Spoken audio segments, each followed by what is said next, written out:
এক বেটায় দিলেইলো তার বাবারে হো কবরিস্তানের মাঝখানো নিয়া তার বাবারে মাটি আমার বিষয় ইগু নাই, কিন্তু আমি কবরিস্তানের ওয়াজ যে হয়তো আমি তোরা কবর নেন বস্তু কিতা বুঝতে তো বলা হল কবরিস্তানের মাঝখানো নিয়ে দিলেইলাম একজনের বাপরে মাটি করি এর কারণে কই আর ইতা মাত খেয়ে মুড়ি লাগাইয়া মাতি তো নাই। আর আমরা জ্বালা জ্বালা বাইন দিন আউরিওলা মাটি দিছি, কোনো শৃঙ্খলা নাই, লাইন নাই, সারি নাই। তখন হে বেটা ঈদের দিন আর বছরে একদিনও যায় না, কমসে কম তো ঈদের দিন জিয়ারত যায়। হে বেটা গেল ঈদের দিন জিয়ারত করতো, গিয়া হো তার বাপর কবরের ফারতো যাইব না, আমার বাপর কবরের ফারও বইব নি, এ তো তার বাবার কবরের ফারও যাইব।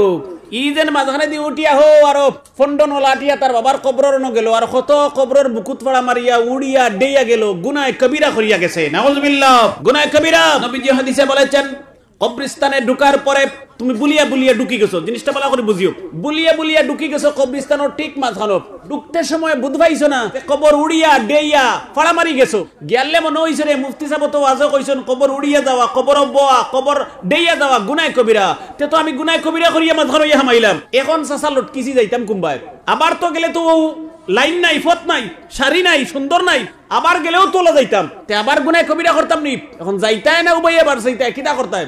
আমার কথা শুনিয়া লাভ নাই, নবীজি কিতা কইছেন ওখান শুনো। নবীজি বলেছেন কবরিস্তানের ভিতরে যদি কোনো মানুষ ঢুকে যায় আর ভিতরে প্রবেশ করার পরে তার মনে আসে আমি যদি কবরিস্তান থেকে বের হতে যাই তাহলে ডানে গেলে কবর, বামে গেলে কবর, সামনে গেলে কবর, পিছনের দিকে গেলে কবর, চতুর্দিকে আমার কবরে বেরিলিস, কারণ ঢুকতে আমি বুঝ পাইছি না। আর আমরা তো মুসলমান, ও মুসলমান জেলা উশৃঙ্খল, কবরও মাটি দেই ওলা উশৃঙ্খল অবস্থায়। আমরা কিন্তু এখন শৃঙ্খলাবদ্ধ মানুষ নি, এক সময় মুসলমান শৃঙ্খলাবদ্ধ মানুষ ছিলেন, ডিসিপ্লিন দুনিয়ার মুসলমান আবিষ্কার করেছেন, সুবহানাল্লাহ। আর সব উশৃঙ্খল এখন আমরা মুসলমান হয়ে গেছি, ওলা মাটিও দেই এলোমেলো হিসাবে। ঢুকার পরে মনে হইছে আমি ডাইনে যদি গিয়ে বারোই হোক কবর, তো কবরের বাউন্ডারির বারে তে আমি কবর উড়িয়ে দিতাম, বামে গেলেও কবর, সামনে গেলেও কবর, পিছনে গেলেও কবর, কিটা করতাম। নবীজি বলেছেন কিয়ামত পর্যন্ত যদি অপেক্ষা করতে লাগে, নবীজি বলেছেন অপেক্ষা করো মুসলমান, কিন্তু কখনো কবরে পাড়া মেরে বের হবে না। বুঝবাইছ নি কিতা কইস, কিয়ামত পর্যন্ত নৌবাইয়া যুবক আনা খাইয়া একবার টাটার ওইজন বেঠিনতে কই ও উবাইয়া মেঘে বৃষ্টি যদি অপেক্ষা করা লাগে অপেক্ষা করো, কবরদার কবর দেইয়ার কবর ফাড়া মারিয়া যাইও না। ও আটকিছো তুমি না ফাঁকাবান, তুমি কবরের ঠিক মাঝখানে। বিশ্ব নবীজি বলেছেন যদি সামনের দিকে জ্বলন্ত আগুনের আংটা থাকে, ডান সামনের দিকে জ্বলন্ত আগুনের আংটা, ডান দিকে জ্বলন্ত আগুনের আংটা, পিছনের দিকে জ্বলন্ত আগুনের আংটা, বাম দিকে কবর। নবীজি বলেছেন কয় দিকে আগুনের আংটা? একটা দুইটা না, এক হাত গাড়ি করিয়া বিছাইল আগুনের আংটা। আর কবর তো চপ্পল লইয়া আমরা হামাই না, আদবের খিলাফ, গুনাহ। এর কারণে চপ্পল কবরিস্তানের বাউন্ডারি দেওয়ালের ভিতরে ঢুকাইবে না, বাইরে রইতো। আর ভিতরে ঢুকে গেছি, তিন দিকে জ্বলন্ত আগুনের আংটা, একদম ষাট মারা দক দক করে কয়লার আগুনের আংটা, একদিকে কবর। তুমি ডরারায় রে বইবা ডাইনে গেলে আমার ফাও জ্বলি যাইব, ইতোখান আটিয়া যাইতে যাইতে 1 ইঞ্চি জ্বলিয়া আমার হামাই দিব শরীরের চামড়া, ইবায়ে গেলেও অবস্থা লইব, পিছনে গেলেও জ্বলি যাইব। আর বামে গেলে কবর উড়িয়ে যাইতাম, তখন কিতা করতাম? ফতোয়া তো মনে মনে দিবাই, জানবাসানি ফতোয়া মনে মনে দিব না নি? আমরা তো বিপদে পড়লেও ফতোয়া দেই, কিতা দেই?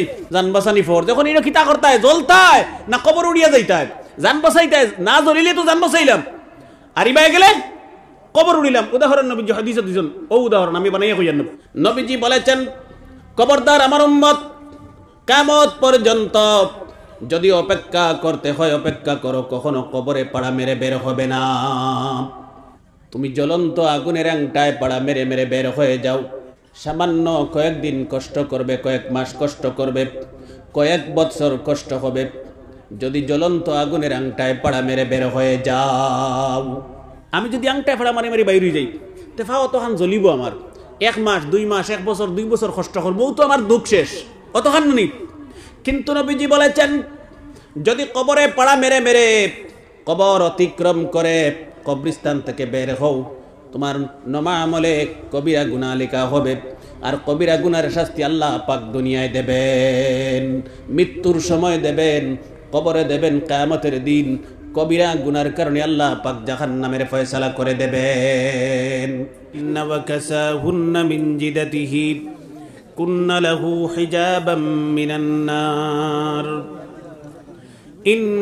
ইন্নাল্লাহা ওয়া মালাইকাতাহু ইউসাল্লুনা আলান নবী ইয়া আইয়ুহাল্লাযীনা আমানু সাল্লু আলাইহি ওয়া সাল্লিমু তাসলিমা আল্লাহুম্মা সাল্লি আলা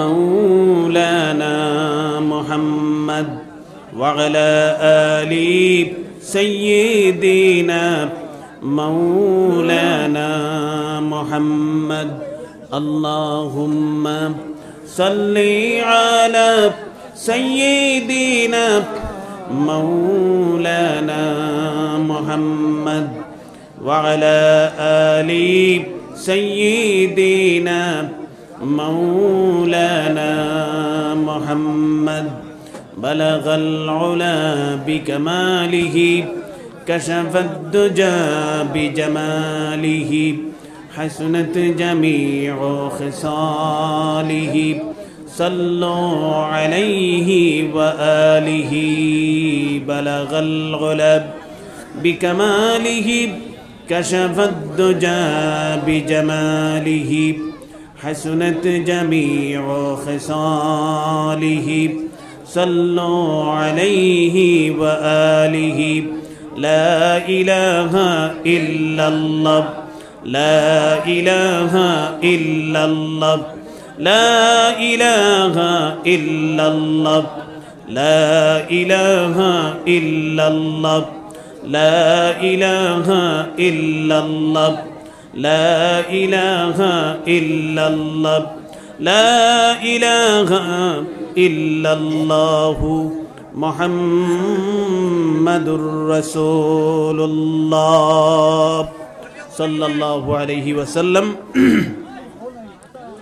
বগিরখোলা যুব সমাজের উদ্যোগে আয়োজিত বাৎসরিক ওয়াজ মাহফিলের সম্মানিত সভাপতি হযরত মাওলানা নাঈমউদ্দিন সাহেব দামাত বরকাতুহুম খতিব ও ইমাম বগিরখোলা বড় মসজিদ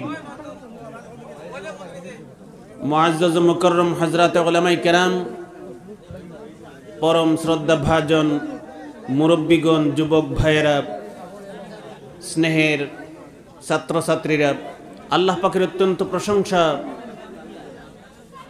এই যুব সমাজের উদ্যোগে আয়োজিত দিনী মাহফিলে আসার বসার সুযোগ করে দিয়েছেন সেই জন্য আমরা সকলে অন্তরের অন্তঃস্থল থেকে প্রাণ ভরে মহান আল্লাহ তাবারাকা ওয়া তাআলার প্রশংসা আদায় করে নেই সকলে পড়ি আলহামদুলিল্লাহ আমার যুবক ভাইয়েরা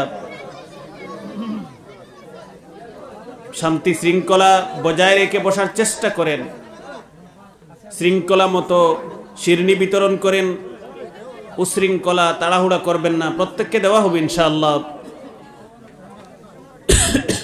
দীর্ঘ আলোচনা আপনাদের সম্মুখে হয়েছে আমি 30-40-45 মিনিট সময় ব্যয় করব সুতরাং বেশি সময় ব্যয় করব না আমার পরেও অতিথি আছেন আলোচনা করবেন আমার আজিজ হযরত মাওলানা নুরুল ইসলাম সাহেব দামাত বরকাতুহুম তিনিও আসতেছেন আলোচনা করবেন ইনশাআল্লাহ সামান্য সময় ধৈর্য সহকারে বসার চেষ্টা করেন দিনী মাহফিলে বসে কিছু নিয়ম শৃঙ্খলা আদাব আছে যেগুলো আমরা যদি মেনে চলি আল্লাহ পাক যেগুলা শুনবো আমল করার তৌফিক দেবেন আমি আমার আলোচনার প্রারম্ভে বলবো এইটুকুন শুধু যে একটি ভালো উদ্যোগ নিয়েছেন এই এলাকার যুব সমাজ যুবক ভাইয়েরা মায়েরা বোনেরা একটি কবরস্থানকে উপলক্ষ করে নবীজির দিনী মাহফিলের আয়োজন করেছেন সেই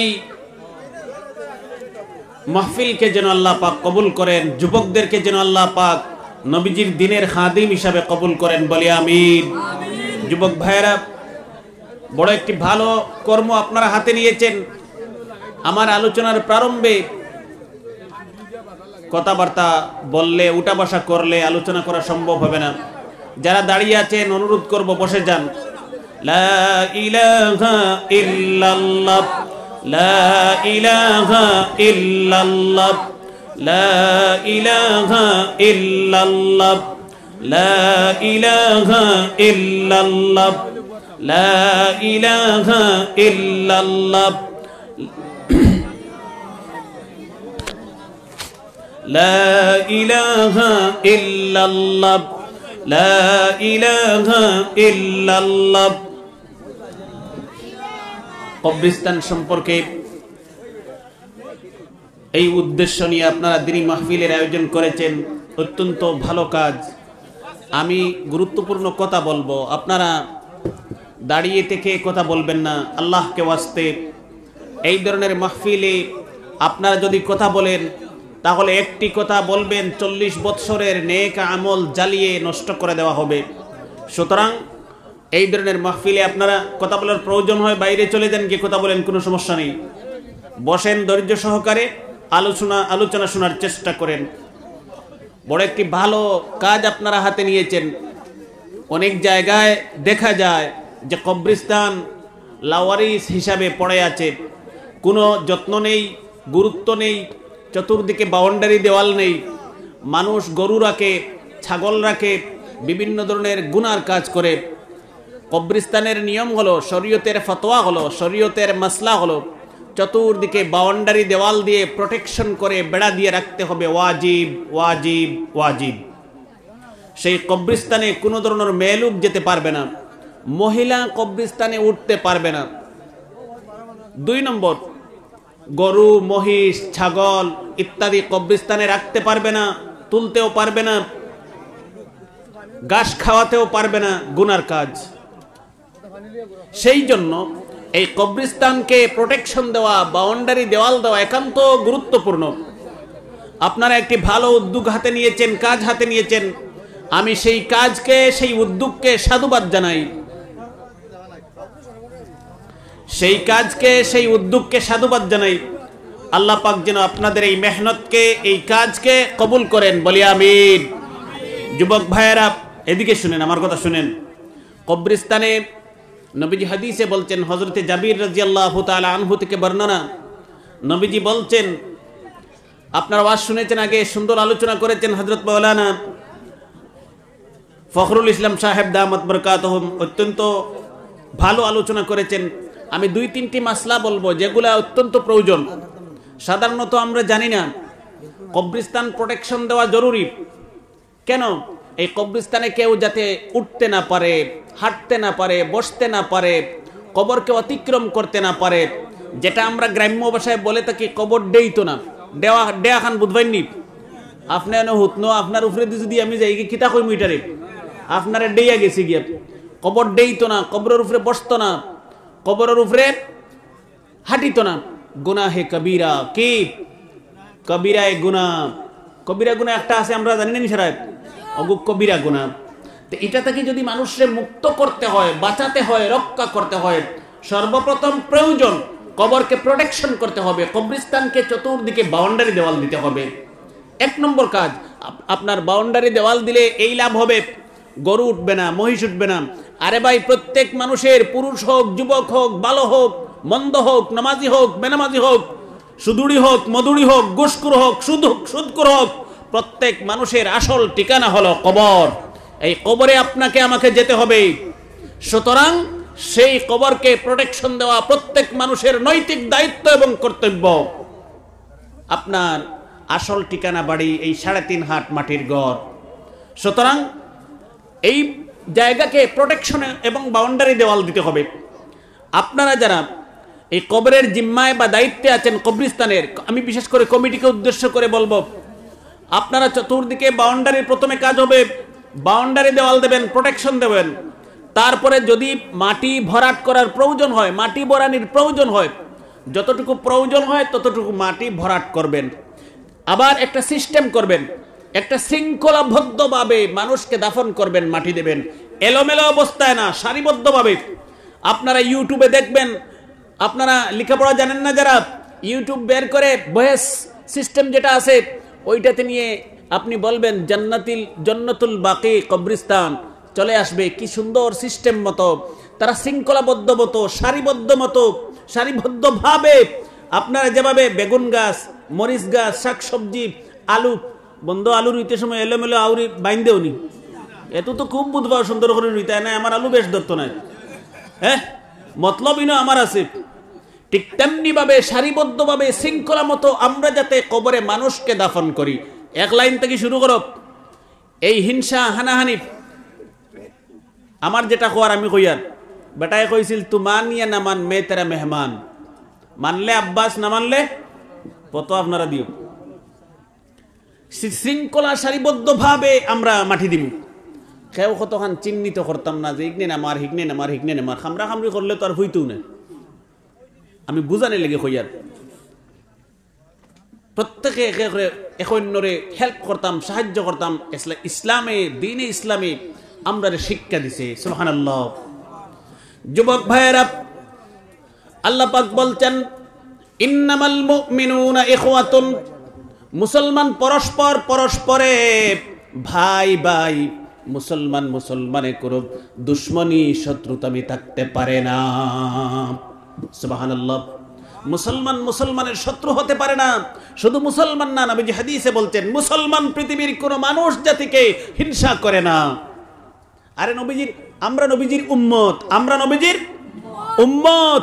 নবীজির সমস্ত জীবনের গুণ ছিল, সমস্ত জীবনের নবীজির সিফত ছিল মানুষকে মাফ করে দেওয়া। সুবহানাল্লাহ। আর আমি নবীজির উম্মত হয়ে সেই সিফত, সেই গুণ যদি আমার মধ্যে না থাকে, আমি তো প্রকৃতপক্ষে নবীজির উম্মত হতে পারলাম না। যুবক ভাইয়েরা, আমরা যখন মাটি দিব, আমার বিশেষ এটা মাসলার মাত, শৃঙ্খলা সারিবদ্ধভাবে দিতাম, এলোমেলো না। এখানে এখন মনে করো ও মানুষ একজনের এলোমেলোভাবে আউরি আমরা জেলা মাটি দেই, জেলা জ্বালা বাইন দিন বন্ধ, কোনো লাইন আসেনি জ্বালা বাইন দিতে, ওলা আমরা আউরি মাটি দিলাম। এক বেটায় দিলেইলো তার বাবারে হো কবরিস্তানোর মাঝখানো নিয়া তার বাবারে মাটি। আমি আমার বিষয় ইগু নাই, কিন্তু আমি কবরিস্তানোর ওয়াজ যে হয়তো আমি তোরা কবর নেন বস্তু কিতা বুঝতে তো বলা করি, এর কারণে কইয়ার। আর ইতা মাত খেয়ে মুড়ি লাগাইয়া মাতিত নাই। ও কবরিস্তানোর মাঝখানো নিয়ে দিলাম একজনের বাপরে মাটি, আর আমরা জ্বালা জ্বালা বাইন দিন আউরিওলা মাটি দিছি, কোনো শৃঙ্খলা নাই, লাইন নাই, সারি নাই। তখন হে বেটা ঈদের দিন আর বছরে একদিনও যায় না, কমসে কম তো ঈদের দিন জিয়ারত যায়। হে বেটা গেল ঈদের দিন জিয়ারত করতো, গিয়া হো তার বাপর কবরের ফারতো যাইব না, আমার বাপর কবরের ফারও বইব নি, হে তো তার বাবার কবরের ফারও যাইব। ই যেন মাঝখানে দিয়ে উঠিয়া হো আরো ফন্ডন লাটিয়া তার বাবার কবরের ন গেল, আর কত কবরের বুকুত ফাড়া মারিয়া উড়িয়া ডেইয়া গেল, গুনায় কবিরা করিয়া গেছে। নাউজুবিল্লাহ, গুনায় কবিরা। নবীজি হাদিসে বলেছেন কবরস্থানে ঢুকার পরে তুমি বুলিয়া বুলিয়া ঢুকি গেছো, জিনিসটা ভালো করে বুঝিও, বুলিয়া বুলিয়া ঢুকি গেছো কবরস্থানের ঠিক মাঝখানো, ঢুকতে সময় বুঝবাইছো না যে কবর উড়িয়া ডেইয়া ফাড়া মারি গেছো। গিয়ালে মনে হইছে রে মুফতি সাহেব তো আজও কইছেন কবর উড়িয়া যাওয়া, কবর বোয়া, কবর ডেইয়া যাওয়া গুনায় কবিরা। তে তো আমি গুনায় কবিরা করিয়া মাঝখানো ইয়া হামাইলাম। এখন চাচা লটকিছি যাইতাম কুম্বায়, আবার তো গেলে তো লাইন নাই, ফত নাই, সারি নাই, সুন্দর নাই, আবার গেলেও তোলা যাইতাম, তে আবার গুনায় কবিরা করতাম নি। এখন যাইতায় না উবাইয়া বার যাইতায়, কিতা করতায়? আমার কথা শুনিয়া লাভ নাই, নবীজি কিতা কইছেন ওখান শুনো। যুবক ভাইয়েরা, নবীজি বলেছেন কবরস্থানের ভিতরে যদি কোনো মানুষ ঢুকে যায় আর ভিতরে প্রবেশ করার পরে তার মনে আসে আমি যদি কবরস্থান থেকে বের হতে যাই তাহলে ডানে গেলে কবর, বামে গেলে কবর, সামনে গেলে কবর, পিছনের দিকে গেলে কবর, চতুর্দিকে আমার কবরে বেরিলিস। কারণ ঢুকতে আমি বুঝবাইছি না। আর আমরা তো মুসলমান, ও মুসলমান জেলা উশৃঙ্খল, কবরও মাটি দেই ওলা উশৃঙ্খল অবস্থায়। আমরা কিন্তু এখন শৃঙ্খলাবদ্ধ মানুষ নি। এক সময় মুসলমান শৃঙ্খলাবদ্ধ মানুষ ছিলেন, ডিসিপ্লিন দুনিয়ার মুসলমান আবিষ্কার করেছেন। সুবহানাল্লাহ। আর সব উশৃঙ্খল এখন আমরা মুসলমান হয়ে গেছি, ওলা মাটিও দেই এলোমেলো হিসাবে। ঢুকার পরে মনে হয়েছে আমি ডাইনে যদি গিয়ে বারোই হোক কবর, তো কবরের বাউন্ডারির বারে তে আমি কবর উড়িয়ে দিতাম, বামে গেলেও কবর, সামনে গেলেও কবর, পিছনে গেলেও কবর, কিতা করতে? নবীজি বলেছেন কিয়ামত পর্যন্ত যদি অপেক্ষা করতে লাগে, নবীজি বলেছেন অপেক্ষা করো মুসলমান, কিন্তু কখনো কবরে পাড়া মেরে বের হবে না। বুঝবাইছো নি কিতা কইস? কিয়ামত পর্যন্ত নৌবাইয়া যুবক আনা খাইয়া একবারে টাটার ওইজন বেঠিনতে কই, ও উবাইয়া মেঘে বৃষ্টি যদি অপেক্ষা করা লাগে অপেক্ষা করো, কবরদার কবর দেয়ার কবর ফাড়া মারিয়া যাইও না। ও আটকিছো তুমি আনা ফাঁকাবান। নবীজি উদাহরণ দিয়ে বলেছেন তুমি কবরের ঠিক মাঝখানে, বিশ্ব নবীজি বলেছেন যদি সামনের দিকে জ্বলন্ত আগুনের আংটা থাকে, সামনের দিকে জ্বলন্ত আগুনের আংটা, ডান দিকে জ্বলন্ত আগুনের আংটা, পিছনের দিকে জ্বলন্ত আগুনের আংটা, বাম দিকে কবর। নবীজি বলেছেন কয় দিকে আগুনের আংটা? একটা দুইটা না, এক হাত গাড়ি করিয়া বিছাইল আগুনের আংটা। আর কবর তো চপ্পল লইয়া আমরা হামাই না, আদবের খিলাফ, গুনাহ। এর কারণে চপ্পল কবরিস্তানোর বাউন্ডারি দেওয়ালের ভিতরে ঢুকাইবে না, বাইরে রইতো।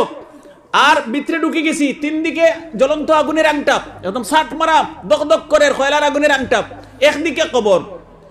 তুমি ডরারায় রে বইবা, ডাইনে গেলে আমার ফাও জ্বলি যাইব, ইতখান আটিয়া যাইতে যাইতে 1 ইঞ্চি জ্বলিয়া আমার হামাই দিব শরীরের চামড়া। ইবায়ে গেলে অবস্থা লইব, পিছনে গেলেও জ্বলি যাইমু। আর বামে গেলে কবর উড়িয়া যাইতাম, তো এখন কিতা করতাম? ফতোয়া তো মনে মনে দিবাই, জানবাসানি ফতোয়া মনে মনে দিব না নি? আমরা তো বিপদে পড়লেও ফতোয়া দেই, কিতা দেই? জানবাসানি ফর। যখন এটা কিতা করতায়, জ্বলতায় না কবর উড়িয়া যাইতায়? জান বাসাইতায়, না জ্বলিলে তো জান বাসাইলাম, আর ইবায়ে গেলে কবর উড়িলাম। উদাহরণ নবী হাদিসে দিছেন, ও উদাহরণ আমি বানাইয়া কইয়ান না। যুবক ভাইয়েরা, নবীজি বলেছেন খবরদার আমার উম্মত, কিয়ামত পর্যন্ত যদি অপেক্ষা করতে হয় অপেক্ষা করো, কখনো কবরে পাড়া মেরে বের হবে না। তুমি জ্বলন্ত আগুনের আংটায় পাড়া মেরে মেরে বের হয়ে যাও, সামান্য কয়েকদিন কষ্ট করবে, কয়েক মাস কষ্ট করবে, কয়েক বছর কষ্ট হবে। যদি জ্বলন্ত আগুনের আংটায় পাড়া মেরে বের হয়ে যাও, আমি যদি আংটায় পাড়া মারি মারি বাইরে যাই, তে ফাও অতখান জ্বলিব আমার। 1 মাস 2 মাস 1 বছর 2 বছর কষ্ট করবো, তো আমার দুঃখ শেষ, অতখান নি। কিন্তু নবীজি বলেছেন যদি কবরে পাড়া মেরে মেরে কবর অতিক্রম করে কবরিস্তান থেকে বের হও, তোমার নমা আমলে কবিরা গুনাহ লেখা হবে। আর কবিরা গুনার শাস্তি আল্লাহ পাক দুনিয়ায় দেবেন, মৃত্যুর সময় দেবেন, কবরে দেবেন, কিয়ামতের দিন কবিরা গুনার কারণে আল্লাহ পাক জাহান্নামের ফয়সালা করে দেবেন। যেমনে দুনিয়াতে কি কবিরা গুনায় লগ ধরবো, একবারে দুজক নিয়া লগ ছাড়িব, তে হগুবালা না অগুবালা? সাধারণ সাময়িক কষ্ট অগু বালা। এর কারণে আমি অনুরোধ রাখবো, বিশেষ করিয়া যারা আমরা কবরিস্তানের দায়িত্বে আছি, এই দায়িত্বগুলো আমরা পালন করতাম সুশৃঙ্খলভাবে, সারিবদ্ধভাবে, সুন্দর করিয়া সিস্টেমেটিকলি আমরা মানুষের দাফন করার ব্যবস্থা করিয়ে দিতাম। যদি পারি না, ইকোনমিক্যালি ফিনান্সিয়ালি আমরা দুর্বল থাকি, সহযোগিতা করতাম। মানুষ ইনশাল্লাহ অনেক সহযোগিতা করেন, আমরা খাজো আগুয়ে লিয়ে যাইতে হেল্প করবা, সাহায্য করবা। আল্লাহ পাকে তৌফিক দেব, যেরকম আমিন। আর এখন আমি অনুরোধ করবো, কবরিস্তানত যদি বর্ষার সিজন হয়, গা শুষ অনেক লম্বা হয় না, আগে থাকতে হুঁশিয়ার করে দিলে সতর্ক। আমরা লিজে ডাকে বেছিলাই, লিজ বা ডাক মাল হিসাবে বিক্রি করিলাই, কিন্তু সতর্ক থাকবা, যারা বেচিবা তারা গুনাহগার হইবা। কবরিস্তানের গাছ বেচতে পারমু, জাইজ আছে, আমি না জাইজ কইর না। যেদিকে কবর নাই, খালি জায়গা আছে, এইগুলার গাছ কাটিয়া নিতে পারবো। এখন যদি কবর উপর সারা বেড়াইয়া সহ আমি যদি বিক্রি করিলাই, তে আমি হিসাবে যে গাছ কাটিমু, আচ্ছা কোসেন খবরের উপরে আনা বইয়া আমি গাছ কাটিতে পারবো না, আনা উড়িয়া গাছ কাটিতে পারবো না, গুনায় কবিরা হইব। হো যে দুতারা কয় গারা বা যারা হুনরা দেখরা সারা দুজকি, যারা শরীক আসলায় সহযোগিতা করছো, যারা দায়িত্বে দিছো, আর যার যে কাটিছো সব হইবাই জাহান্নামী, গুনায় কবির হইব। আগে থাকতে আমি সতর্ক করে দিলে, খুব সেন্সিটিভ ব্যাপার, মারাত্মক ব্যাপার এটা। এর কারণে আমরা সতর্ক হইতাম। আল্লাহ পাকে হক বুঝা আর মানুষের বুঝানির তৌফিক দেব, যেরকম আমিন। এটা কোনো বিতর্কিত আলোচনা নাই, হক বুঝানির চেষ্টা করি, আর আমি অন্যতা হইতাম না ইনশাল্লাহ। শেষ আমার এই কবরিস্তান হিসাবে, কবরের উপলক্ষে ওয়াজ হিসাবে আমার কবরের আলোচনা শেষ। লম্বা আলোচনা আছে, আমি সেদিকে করতাম না, অন্য একটা আলোচনা আমি উদ্দেশ্য করছি, বুঝার চেষ্টা করবা, সংক্ষেপ করবো আমি। যুবক ভাইয়েরা, বিশ্বনবী জনাবে মুহাম্মদুর রাসূলুল্লাহ সাল্লাল্লাহু আলাইহি ওয়াসাল্লাম বলেছেন, মান কানা লাহু সালাসু বানাতিন, নবীজি বলেছেন কোন পিতার যদি দুনিয়ায় 3টা মেয়ে সন্তান থাকে, 3টা কন্যা সন্তান থাকে, নবীজি বলেছেন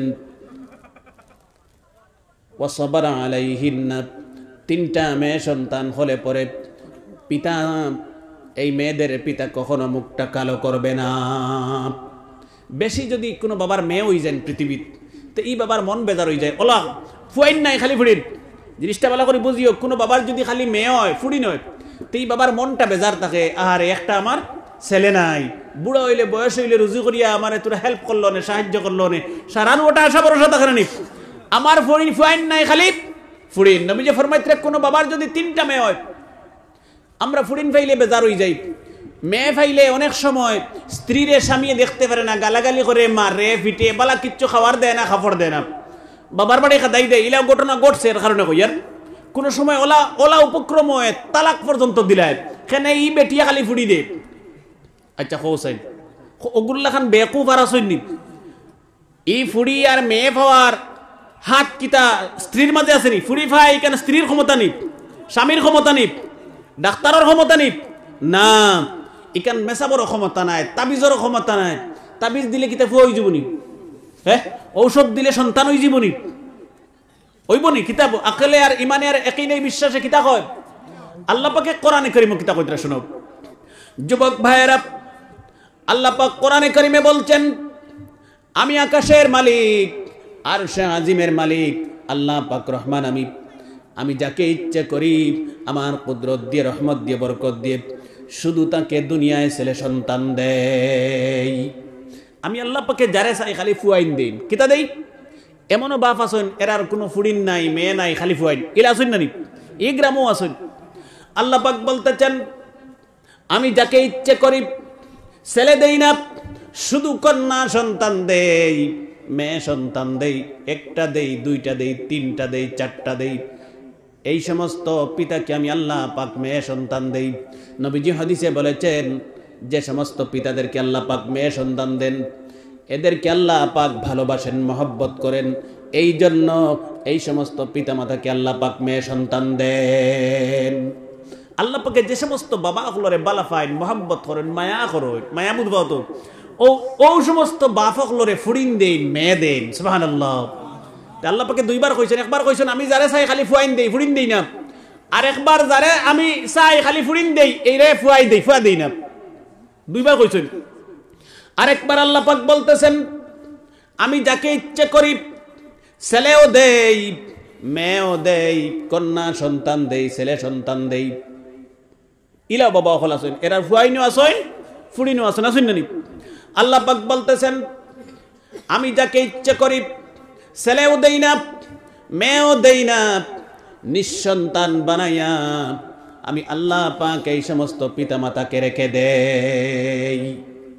আছে না নি অনেক মা বাপ ছেলে নাই, মেয়ে নাই, আফসোস কররা, ডাক্তারের কাছে যাইরা, তাবিজ মেসাবর কাছে যাইরা, বন্ড ফিরের কাছে যাইরা, টিকসারের কাছে যাইরা, গণকর কাছে যাইরা, বিভিন্ন জায়গায় যাইরা, কোননি হিল্লায় উসিলায় একটা সন্তান পায়। সুবহানাল্লাহ।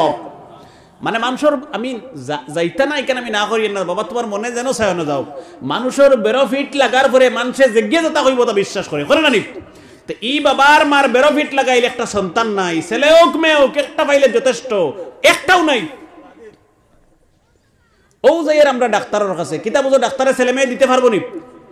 হ্যাঁ, আল্লাহ পাক বলেছেন ছেলে মেয়ে সন্তান দেওয়ার সকল ক্ষমতার অধিকারী, সত্তাধিকারী মালিক আমি আল্লাহ। আমি আল্লাহ পাক যাকে চাই ছেলে দেই, মেয়ে দেই, যাকে চাই ছেলেও দেই না, মেয়েও দেই না, যাকে চাই শুধু ছেলে দেই, যাকে চাই শুধু মেয়ে সন্তান দেই। ডাক্তার তোমাকে কোনো ধরনের সন্তান দিতে পারে না। ডাক্তারে যদি সন্তান দিতে পারতো, হাজারো ডাক্তারও ভারতবর্ষত আছে, তার আর একটাও সন্তান নাই। হাজারো treatment, medicine, gynaecologist, MD, FRCS degree লাগাইয়া ডাক্তার বইরিছে, অপারেশনের মাস্টার, হেডমাস্টার, কিন্তু তার একটা সন্তান নাই। ডাক্তারে যদি দিতে পারতো তো এই ডাক্তারের তো হুরুতা তাকলাও নেই, তার নাই এখানে। এতে বোঝা গেল সন্তান দেওয়ার পিছনে কারো হাত নেই, শুধুমাত্র আল্লাহ পাকের। সুবহানাল্লাহ। তোমার যে বারবার মেয়ে হয় তার পিছনে স্ত্রীর কোনো হাত নেই, তুমি স্বামীর কোনো হাত নেই, ডক্টরের কোনো হাত নেই, তোমার পিতামাতা, কোনো কবিরাজ, কোনো মাওলানার হাত নেই। সমস্ত সত্তাধিকারী কর্তৃত্ব আল্লাহ পাকের। কার হাত? আল্লাহ পাকর। একটা মেডিসিন আমি শিখাইয়া দিন, যারার খালি মেয়ে, একদিকে আল্লাহ পাকে নবীজি ফরমাইতা আল্লাহ পাকে যারা বালা ফাইন ও বা ফকলরে মেয়ে দেন। সুবহানাল্লাহ। নবীজি হাদিসে বলেছেন কোন কন্যা সন্তান জন্ম নিলে পরে, কোন মানুষের ঘরে মেয়ে সন্তান জন্ম নিলে পরে আল্লাহ পাক আকাশ থেকে একদল ফেরেশতা এই বাড়িতে পাঠিয়ে দেন, আর ফেরেশতারা এই ঘরের দরজায় যান যে ঘরে কন্যা সন্তান জন্ম নিয়েছে। আর ফেরেশতারা গিয়ে বলেন, আসসালামু আলাইকা ইয়া আহলাল বাইত, হে ঘরবাসীর মানুষ, তোমাদের উপর আল্লাহ পাকের পক্ষ থেকে রহমত বর্ষণ হোক। একটা দুর্বল দেহ থেকে আরেকটি দুর্বল দেহ দুনিয়া এসেছে, যে এই কন্যা সন্তানকে মহব্বত করবে, ভালোবাসবে, মায়া করবে, দিন শিখাবে, আদব শিখাবে, পর্দাশীল বানাবে, কিয়ামতের দিন নবীজির সাথে জান্নাতের ভিতরে চলে যাবে। সুবহানাল্লাহ। ফেরেশতা বলে গরর দরজাতে ইয়া রহমত সালাম জানাইন, আর এই গরবাসীরে সুসংবাদ দেন। সুবহানাল্লাহ। যুবক ভাইয়েরা, মেডিসিনটা হলো ভালো করে শুনবেন। যে সমস্ত পিতামাতা শুধু দুনিয়ায় মেয়ে সন্তান, কন্যা সন্তান আল্লাহ পাক দিয়েছেন, ছেলে সন্তান দেন নাই, আর যে সমস্ত পিতামাতা সন্তান নেই, ছেলেও নেই, মেয়েও নেই, আল্লাহ পাক দেন নাই, এই সমস্ত পিতা মাতা হলে আমল করবা। একটা আমল শিখিয়ে দিব, এই আমলটা স্বয়ং আল্লাহ পাক আমাদেরকে শিক্ষা দিয়েছেন। সুবহানাল্লাহ। এই আমল যদি করতে পারেন, যারা শুধু মেয়ে সন্তান পেয়েছেন, কন্যা সন্তান, আর যাদের কোনো সন্তান নেই, এই আমল আল্লাহ পাক শিক্ষা দিয়েছেন, আমলের বরকতে আল্লাহ পাক নেক ছেলে সন্তান দান করবেন। সুবহানাল্লাহ। এই আমল স্বয়ং আল্লাহ পাকে শিখাইছেন। আর হইতে তোমরা যদি ও আমলটা করো, ফুডিন তোর বাপ হলে নেক ছেলে সন্তান পাইবাই। ওলা নেক ছেলে সন্তান, যে সন্তান মুঈনুদ্দিন চিশতির মতো হবে, হুসাইন আহমদ মাদানির মতো হবে, যে সন্তান শেখ বাশখান্দির মতো হবে। সুবহানাল্লাহ। এই মতো সন্তান আল্লাহ পাক দেবেন। যারা খালি মেয়ে পাইছো, আল্লাহ পাকে নেক ছেলে সন্তান দিব।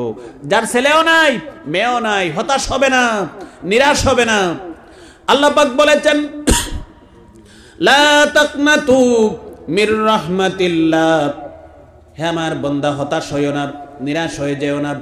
গুনাহ করেছ, তওবা করে সঙ্গে সঙ্গে মাফ করে দেব। ইন্নাল্লাহা ইয়াগফিরুয যুনুবা জামিআ, যত গুনাহ করেছ সব গুনাহকে আমি আল্লাহ পাক তওবা করার সঙ্গে সঙ্গে মাফ করে দেব। এই আমলটা কি? যে আমল করলে পরে আল্লাহ পাক আমাদেরকে নেক ছেলে সন্তান দেবেন। আল্লাহ পাক বলেছেন কোরআনে কারীমে, ইস্তাগফিরু রাব্বাকুম ইন্নাহু কানা গাফফারা। আল্লাহ পাক বলেছেন, হে দুনিয়ার মানুষ, দুনিয়ার পিতামাতা, যে সমস্ত পিতামাতার ছেলে সন্তান নাই, মেয়ে সন্তানও নাই, অথবা যে সমস্ত পিতামাতার শুধু কন্যা সন্তান, মেয়ে সন্তান, আল্লাহ পাক বলেছেন বেশি বেশি স্বামী স্ত্রী পিতামাতা দুনিয়ায় বেশি বেশি করে তওবা ইস্তেগফার করো।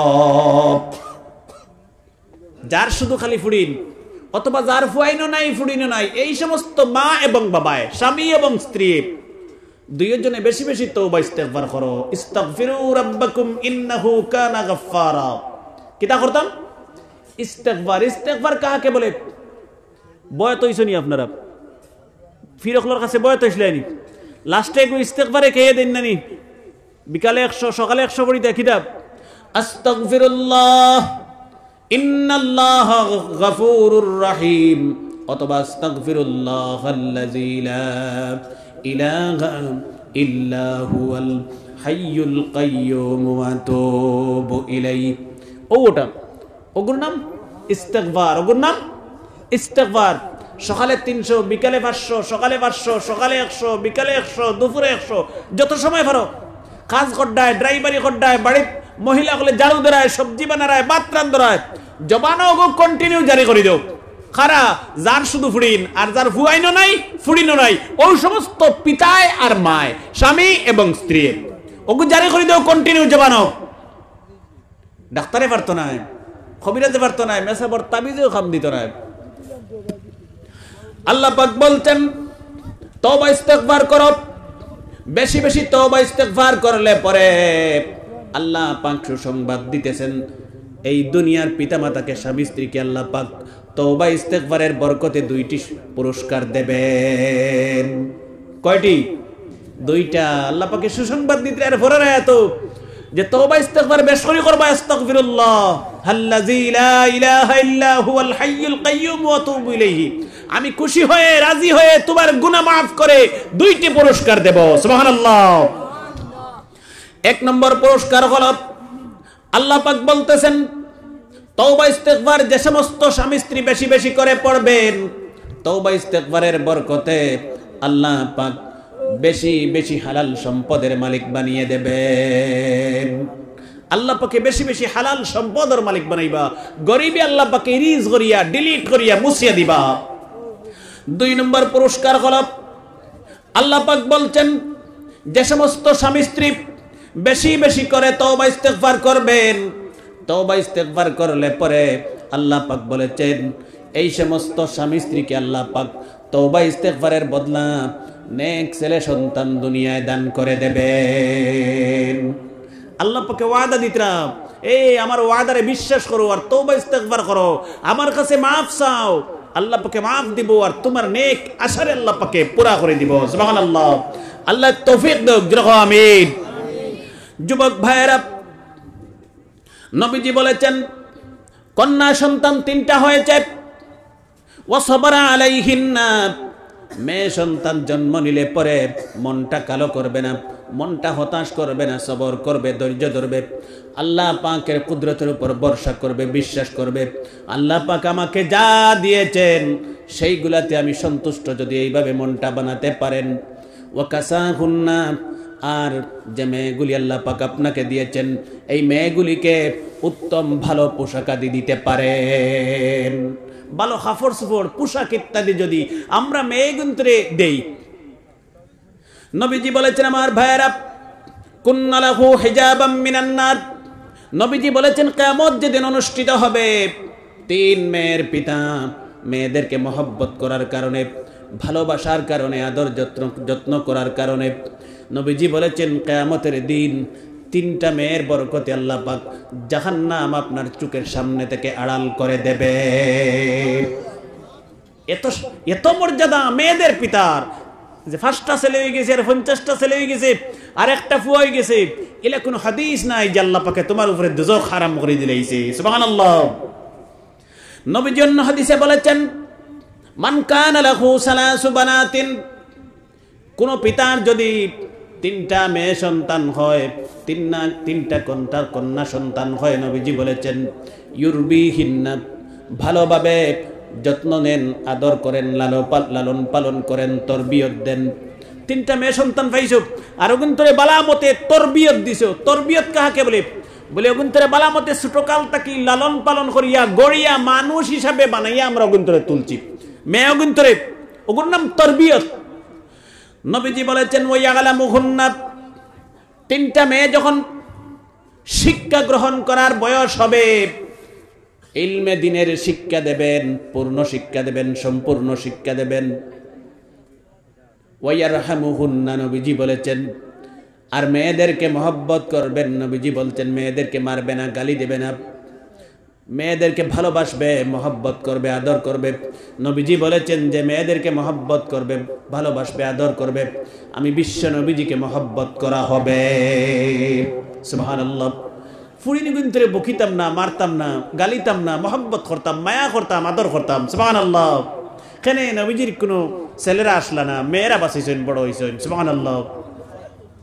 নবীজি বলেছেন ওয়ায়ারহামুহুন্না, মেয়েদেরকে যে মহব্বত করবে, ভালোবাসবে, আদর করবে, যত্ন করবে, নবীজি বলেছেন কানা মাই ফিল জান্নাত, কিয়ামতের দিন এই সমস্ত পিতাকে আল্লাহ পাক আমি বিশ্ব নবীজির সাথে জান্নাতে প্রেরণ করবেন।